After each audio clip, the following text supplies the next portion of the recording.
ကဲငယ်ချင်းအားလုံးမင်္ဂလာပါဗျာနော်ရှင်ဘက်ကလည်းလွဲသွားတယ်တဲ့ကဲဒီဘက်ကျွန်တော်ကြိုးစားထားတယ်နော်ကဲဒါလေးတစ်ချက်ကြည့်အောင်နော်ငယ်ချင်းတို့ရေးဒီကောင်လေးပေါ့နော်စောလေးလေးလာအောင်နော်ငယ်ချင်းတို့ကျွန်တော်အမတင်ပေးမယ်စောလေး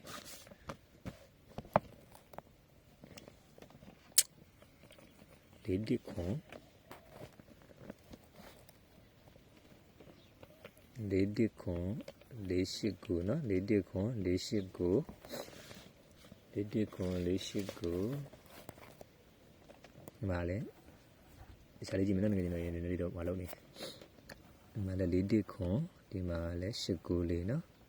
လေးဒီခွန်ရှိကူလေးလေးဒီခွန်ရှိကူလေးနော်ဒီမှာလေးငယ်ချင်းတို့လေးဒီခွန်ရှိကူလေး break day ရဲ့ break နေ့နော်မ break နေ့ရဲ့ break day လေးဒီခွန်နဲ့နော်လေးဒီခွန်လေးရှိကူ break နေ့ break day ပြောမှဆိုတော့ break day ကြာနော်နောက်နေ့ break day ဒီမှာလဲလေးဒီခွန်ရှိကူလေးဒီမှာကြာမယ်ကနေလေးပါနော်ငယ်ချင်းတို့ရေလေးဒီခွန်နဲ့ရှိကူလေးလို့ကြာလိုက်တာနဲ့ဘေးရပြီးမှာ920တဲ့ဒီမှာဘာစားကြတော့ break နှစ်ကစားလို့နှစ်ပါတယ်ကနေတစ်ခွက်ပြန်ကြာတာနော်နှစ်ပါတယ်ကနေနဲ့နော်နှစ်ပါတယ်ကနေတစ်ခွက်နော်လေးဒီခွန်ကစားခဲ့လို့မလေးက break နှစ်မို့နှစ်ပါတယ်ကနေတစ်ခွက်အဲ့ကနေဟာတဲ့သူ့ရဲ့ထက်မှာကြာခဲ့ရမယ်ကနေလေးတစ်ခွက်ဖြစ်ပါတယ်သူ့ရဲ့ထက်မှာကြာခဲ့တဲ့ကနေ9ညနှစ်ဆိုတဲ့ကနေလေးပါတဲ့နော်ပြောမှဆိုရင်တော့ပြန်ကြပါနော်ငယ်ချင်းတို့ပြန်ကြဒီချိန်ကနော်ပြန်ကြဆိုတော့ဒီမှာအခု20ဆိုကနေလေးပြန်ကြပါတယ်တဲ့အဲ့ကနေလေးရတဲ့ဘယ်လိုလေးဖြစ်တယ်ဆိုတော့ဒီမှာ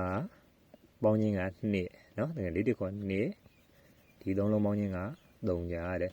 2 3ညာတဲ့ဒီ3လုံးပေါင်းက9တဲ့9 3ညာ2နော်9 3ညာ2ဆိုတဲ့ကနေလေးပါနော်920ဆိုတဲ့ကနေလေးပါဒီကနေလေးဟာဆိုရင်တဲ့ထက်မှာဆိုရင်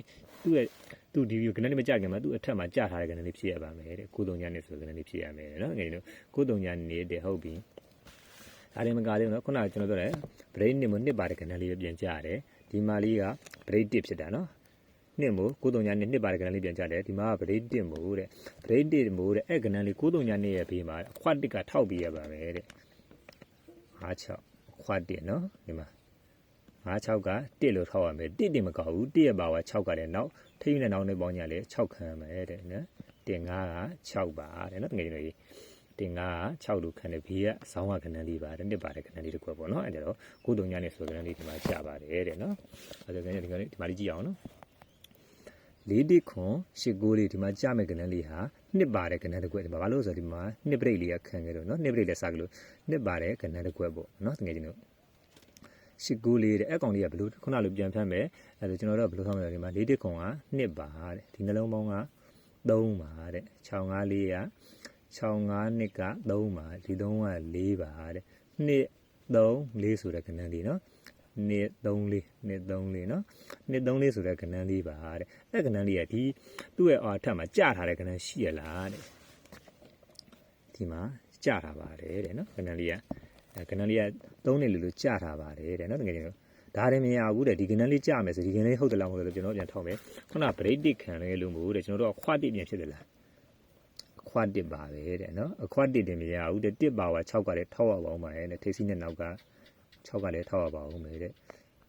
နော်နေနေမ1ခွတ်တစ်ထိပ်စီးနဲ့နောက်ပိတ်နဲ့ကလည်းနောက်ပိတ်နဲ့ထိပ်စီးနဲ့လည်းခွတ်6ထိပ်စီးနောက်ပိတ်နဲ့ထိပ်စီးနဲ့လည်း6ဖြစ်အောင်မယ်အဲ့ရဲ့ဘေးကကနန်းပါတဲ့နော်ဒီမှာလည်း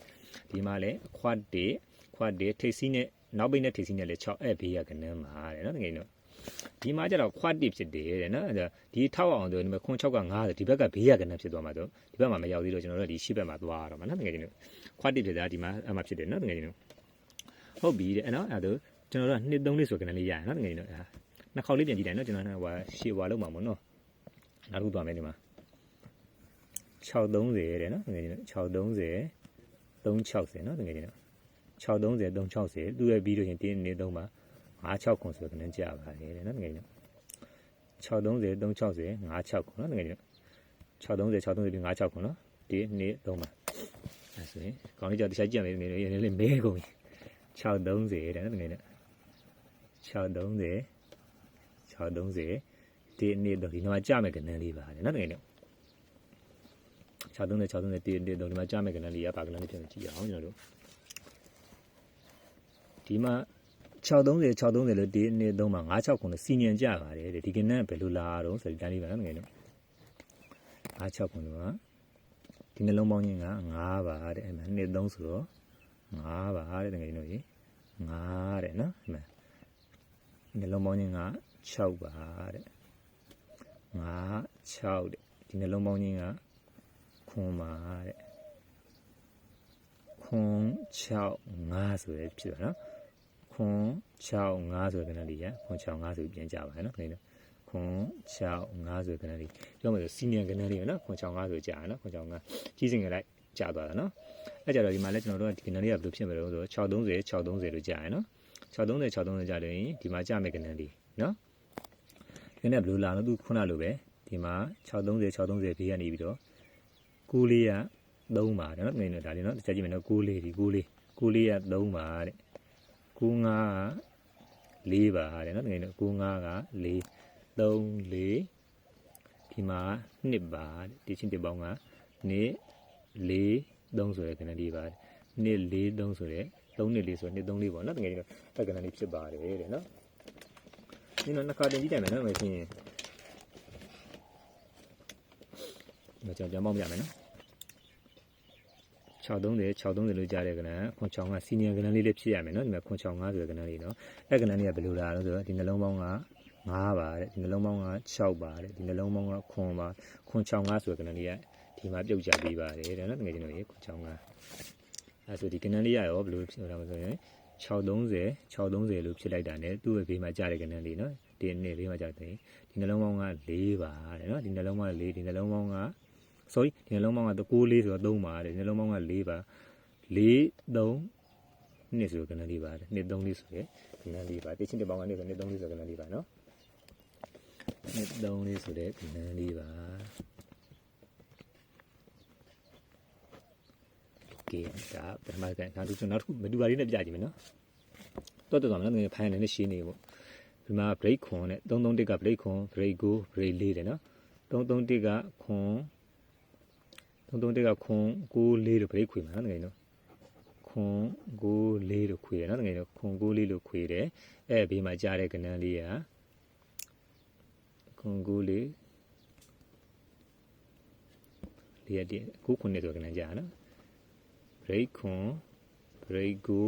break 4သူ့ရဲ့ဘေးမှာကြားတဲ့ကဏ္ဍနော်sorry ခွန်9 4 5ခွန်9သူ့ရဲ့ခွန်9 4ခွန်9 4ရဲ့ဘေးမှာကြားတဲ့ကဏ္ဍနော်ဒီမှာခွန်ခွန်လေးဒီမှာဆိုရင်လည်း break ခွန်နဲ့နော် break ခွန်နဲ့ break go တဲ့ break 4တဲ့နော်ခွန်9 4ဘေးမှာကြားမယ်ကဏ္ဍနော်ဒီမှာအဲ့မှာခွန်9 4အဲ့ပဲခွန်9 4လို့မဖြစ်လိုက်တဲ့ဒီမှာခွန်နဲ့9နဲ့နေထဲမှာတဲ့သူကခါသုံးလုံးထောင်တဲ့ကဏ္ဍရှိပါတယ်ခါသုံးလုံးတူတဲ့ကဏ္ဍနှစ်ထိတ်နှစ်ခါ3ချက်ချီပါတယ်တဲ့နော်နှစ်ခါ3ချက်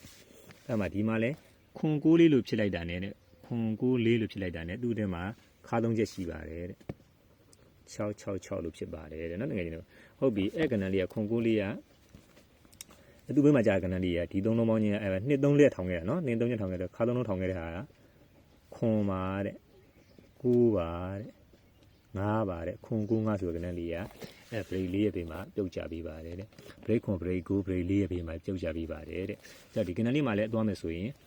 break ခွန် break 9 break 4လို့ကြားလိုက်တာ break ခွန် break 9 break 4လို့ကြားလိုက်တာဒီဘေးမှာကြားမယ်ကဏ္ဍလေးကအဲ့ဒီထဲမှာ6 3လုံးဆိုတဲ့ကဏ္ဍလေးထောင်ပါတယ်6မယ်နော်6ထိပ်6ခါ3ချက်ထောင်တယ်အဲ့မှာဒီ3လုံးက4ပါတဲ့ဒီ3လုံးပေါင်းကခွန်ပါတဲ့ဒီ3လုံးပေါင်းခွန်ပါတဲ့ခွန်4ဆိုတဲ့ကဏ္ဍလေးပါနော်ခွန်4ဟုတ်ပြီနောက်တစ်ဆက်ကြမယ်ခုနလိုဒါနှစ်ကလေးနဲ့ညှိနေတော့4 1ခွန်8 9လေးလို့ဖြစ်လိုက်တာနော်4 1ခွန်8 9လေးအဲ့ပြီးရင်9ခွန်လေးကြားတယ်နော်9ခွန်1 2 3 4 5ခုနဲ့မှ4ခွန်ဆိုတဲ့ကဏ္ဍလေးကြားပါတယ်တဲ့နော်4 1ခွန်4 8 9 2 9ခွန်လို့ကြားလိုက်တာနော်အဲ့2 9ခွန်နဲ့1 2 3 4 5မှာဆိုရင်4ခွန်လေးကြားပါတယ်ဒီမှာလဲ